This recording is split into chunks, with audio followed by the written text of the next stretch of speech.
Hello friends. आज का जो मेरा टॉपिक है वो एंजाइटी को लेकर के है। और बात करूँ मैं एट दिस टाइम यानी कि इस समय की, तो 100 में से 90% लोगों को एंजाइटी की प्रॉब्लम्स आती है।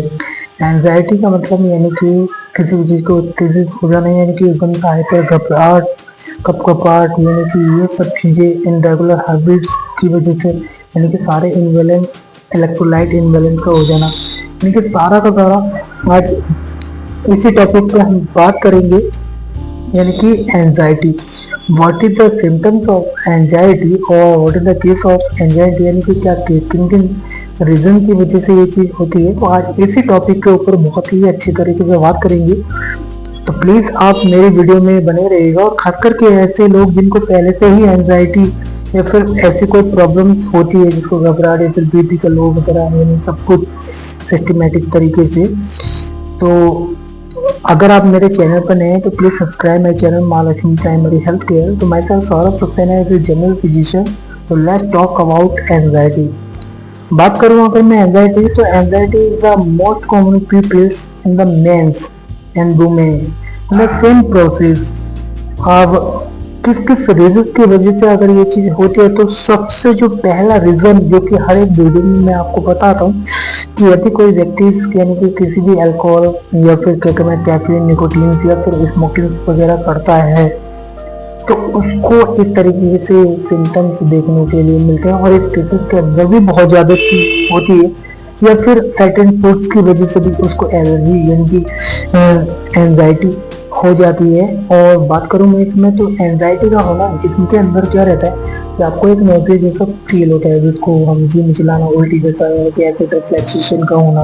तो ये वाला सिम्टम्स इसके अंदर एंजाइटी का देखा गया है। और इसकी वजह से जो हमारा नॉर्मल साइनस रिदम, जिसको हम रेगुलर हार्ट बीट यानी कि वाइटल्स बोलते हैं, जैसा कि बीपी का लो, यानी कि कार्डियक का प्रेशर बढ़ जाने, कॉन्ट्रैक्शन एकदम से नहीं हो तो जाता है, लेकिन रिलैक्सेशन का नहीं हो पाना, जैसे 60 and 65 more than is a normal wave about your vitals. तो ये चीज़ काफ़ी सारी डिपेंड्स रहती है आपके वाइटल्स के रूप में। उसमें एक हार्ट रेट होती है कि वो 60 to 100 is a normal, but 100 से अगर ऊपर जाते हैं तो उसका हम टैकीकार्डिया बोलते हैं, 60 से नीचे जाते हैं उसको हम ब्रेडिकार्डिया। तो यानी कि कार्डिक का जो फिब्रिलेशन है, लब यानी कि एकदम से उसका भड़क जाना, क्या होता है कि एंजाइटी ये भी एक सिम्टम्स होता है। और इन रेगुलर यानी कि स्लीप पैटर्न, ये बहुत ही ज़्यादा इम्पोर्टेंट होता है फ्रेंड्स, कि रात को आपको ना नींद आना, या फिर नींद आने के बाद में आपको जग जाना है, फेयरनेस, और दूसरे की बात पे यानी कॉन्सेंट्रेट आप नहीं कर पाना, सेल्फ कॉन्शियसनेस की भी इसके अंदर कमी होती है।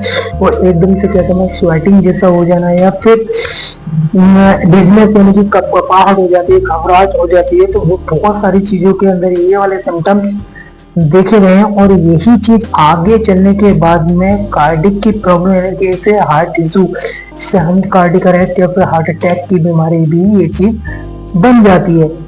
तो इस चीज को प्रिकॉशंस को अब हम फॉलो करेंगे कि क्या चीज को हमें अवॉइड करना चाहिए, और इसके जो सिम्टम्स होते हैं, अगर आपके किसी फैमिली या किसी रिश्तेदारी में अगर हैं, तो प्लीज डोंट इग्नोर दिस, क्योंकि anxiety is the very serious condition for every symptoms के अंदर, यानी कि एवरी डिजीज के अंदर। तो it is not a disease, it is not a symptom only for anxiety. और वो किसकी वजह से, जो कि मैंने बताया अभी, हार्ट इशू की वजह से। और किस रीजन की वजह से ये चीज ज्यादा देखी जाती है, तो ये ज्यादा देखी जाती है हमारे अल्कोहल, कैफीन, निकोटीन। अगर कोई व्यक्ति स्मोकिंग वगैरह इनकी ज्यादा है, किसी भी चीज का, जो मैंने अभी पिछली वीडियो में बताया हैंगओवर, उसकी ज्यादा डोज का हो जाना, तो ये उस चीज के ऊपर ज्यादा डिपेंड करता है। तो first of all precautions follow के लिए आपको सिर्फ इतना करना होगा, अगर आप अल्कोहल, कैफीन, निकोटीन या फिर स्मोकिंग वगैरह करते हैं तो प्लीज अवॉइड दिस। अगर आप बाहर का खाना यानी कर्टेन फूड्स वगैरह आप खाते हैं तो प्लीज अवॉइड दिस, यानी कि कार्ब्स, प्रोटीन, फैट्स, मिनरल, ये सारा का सारा आपको लिक्विड चीजें आपको बहुत ही ज्यादा बढ़ा देनी है। और अगर ये सिम्टम्स और इन केसेस के अंदर अगर आपको ये बार बार दिक्कत हो रही है, तो please reference your cardiology doctor and first of all he will decide that your ECG, यानी कि आपकी एक इलेक्ट्रोकार्डियोग्राम यानी कि ECG के ऊपर डिपेंड करता है। उसमें देखना पड़ता है कि क्या आपकी साइनस यानी कि रिदम चल रही है, कहाँ पे जाके आपकी वेट कर रही है, कहाँ पे जाके नहीं कर रही। तो ईसीजी से हम क्या कहते हैं पता लगाते हैं कि आखिर एंजाइटी अगर हमें हो रही है तो क्यों हो रही है। तो सेल्फ ट्रीटमेंट की अगर मैं बात करूँ तो इसमें सेल्फ ट्रीटमेंट में सिर्फ आप इतना ही कर सकते हैं। अगर आपको कोई सी भी एंजाइटी हो रही है तो फर्स्ट ऑफ ऑल अगर आपको कोई एसिड या फिर गैस्ट्रिक रिफ्लेक्सेशन या फिर चेस्ट पेन अगर हो रहा है तो नॉर्मल सी एक पेन किलर यानी कि CFM यानी कि कोमोफ्लाम आप ले सकते हैं। या फिर गैस्ट्रिक की अगर मैं बात करूँ तो कोई इलेक्ट्रॉल्स पाउडर्स वगैरह आप ले सकते हैं, क्योंकि इसमें एंजाइटी में इलेक्ट्रोलाइट इनबैलेंस होने का भी बहुत सारा फंडामेंटल रहता है। इलेक्ट्रोलाइट क्या होता है, हमारी पूरी बॉडी को पूरी चलाते हैं और जो किस चीज के अंदर होते हैं सारे के सारे कार्बोहाइड्रेट्स, फैट्स, फाइबर, प्रोटीन और मिनरल जो कि हम खाना खाते हैं जिससे हमें एनर्जी मिलती है और यही हमारे अंदरूनी ऑर्गन्स को चलाते हैं, जैसे कि हार्ट, लंग्स, लीवर, इंटेस्टाइन, जो कि हमें जिंदा रखने में भी ये चीज काम आते हैं। तो अगर इसका इनबैलेंस हो जाए तो ये भी एक सिम्टम बहुत ही ज्यादातर देखा गया है। लेकिन मोस्ट कॉमन प्रिफरेंस की अगर मैं बात करूँ तो अल्कोहलिक, कैफीन, निकोटीन यानी कि कोई सी भी तरह यानी फिर मेडिकेशन हो गए ड्रग्स के दौरान यानी कि इसका भी डोज का यानी कि किसी भी तरह बेकार का यानी नशे जैसा कि अगर आप कर दो तो प्लीज अवॉइड दिस। और तो ये प्रिकॉशंस आपको फॉलो करने पड़ेंगे। सेल्फ ट्रीटमेंट की अगर मैं बात करूँ, मैंने अभी आपको सेल्फ ट्रीटमेंट बताया है तो ये चीज आप ले सकते हैं, otherwise no problem. It is the common problem at this time. 100% में से 90% लोगों को ये चीज की रहती है, हाथ पैर कपकपाना और ये चीज।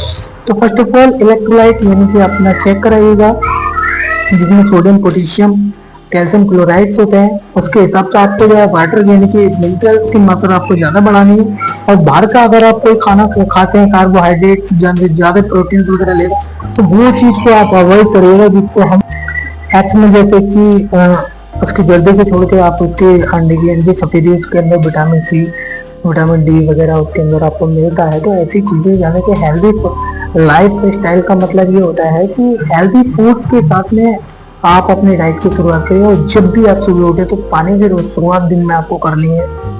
और 10 से 15 मिनट आपके लिए meditation is the best for you. और एंड आफ्टर दैट अपना एक डेली का शेड्यूल बनाइए, सुबह का ब्रेकफास्ट कब करना है, तो दोपहर का क्या, क्योंकि इन सब चीज़ों से भी बहुत सारे हमारे इलेक्ट्रोलाइट इनबैलेंस से यानी कि एंजाइटी का बहुत सारे कारण होते हैं। अदरवाइज ईसीजी के अंदर पता चलता है, अगर उसमें आपको थोड़ी सी भी दिक्कत आती है तो जो कार्डियोलॉजिस्ट का प्रेस्क्रिप्शन रहेगा तो उसके प्रेस्क्रिप्शन को आपको उसके ट्रीटमेंट को फॉलो करना होता है। तो कीबराड 5 mg वाली टैबलेट आती है, आप सुबह शाम या ले सकते हैं। लेकिन वो कब, बिफोर ईसीजी यानी कि विदाउट इंफॉर्मेशन मैं आपको कोई भी इससे की इंफॉर्मेशन नहीं दे सकता हूँ। सिर्फ सेल्फ ट्रीटमेंट में सिर्फ इतना ही बता सकता हूँ। अगर आपको ये वाला सिम्टम्स है, अगर इमरजेंसी में आपके पास में कोई भी डॉक्टर नहीं है तो फर्स्ट ऑफ ऑल अगर आपको एंजाइटी होती है तो सिर्फ आप इतना करते हैं, कोई सा भी एक मल्टीविटामिन आप ले सकते हैं, जैसे कि न्यूरोकाइन गोल्ड नाम से कैप्सूल आता है, वो चीज़ आप ट्राई कर सकते हैं। वो पेन किलर में जो CFM, आइबुप्रोफेन, पैरासीटामोल, अगर आपको चेस्ट पेन हो रहा है तो वो आप ले सकते हैं। और उसके साथ में ही आपको कोई सैचेट वगैरह जैसे कि न्यूरोकाइन गोल्ड का कोई सैचेट आता है, फिर इलेक्ट्रॉल्स का आता है, तो वो आप वाटर में मिला के पिएगा। और पेन किलर की अगर मैं बात करूँ तो सिर्फ इतना ही। और पैरासीटामोल अगर फीवर जैसा दिखाई दे रहा है, एंजाइना, तो उससे क्या होता है कि हमारा धीरे धीरे ये रिड्यूस हो जाता है। अदरवाइज आफ्टर ईसीजी के दौरान बहुत सारी टैबलेट चलती है, एडोरवास होती है, इकोस्प्रिन वगैरह, बट वो चीज़ ज़्यादा सोचने की जरूरत नहीं है। तो फिलहाल हेल्दी रहिए, लाइफ आपकी है, डिसाइड आपको करना है। सिम्टम्स मैंने आपको बता दिए, प्रिकॉशंस मैंने आपको बता दिए, और क्या कहना केसेस किन किन केसेस के अंदर होता है, तो कोई ज़्यादा वो डिफरेंस नहीं होता किसी भी चीज़ को मैनेज करने का। तो आप अपनी एंजाइटी को मैनेज कर सकते हैं। फर्स्ट ऑफ ऑल आपको सिम्टम्स को समझना पड़ेगा, जो आप गलती करें वो चीज़ को आपको समझना पड़ेगा। आफ्टर दैट यार कोई मुश्किल नहीं होता। तो मिलते हैं, I hope you have understood my videos for anxiety, और मिलते हैं नेक्स्ट टॉपिक पे और बात करते हैं अगले किसी हेल्थ डिजीज के बारे में। And then take care, bye bye guys.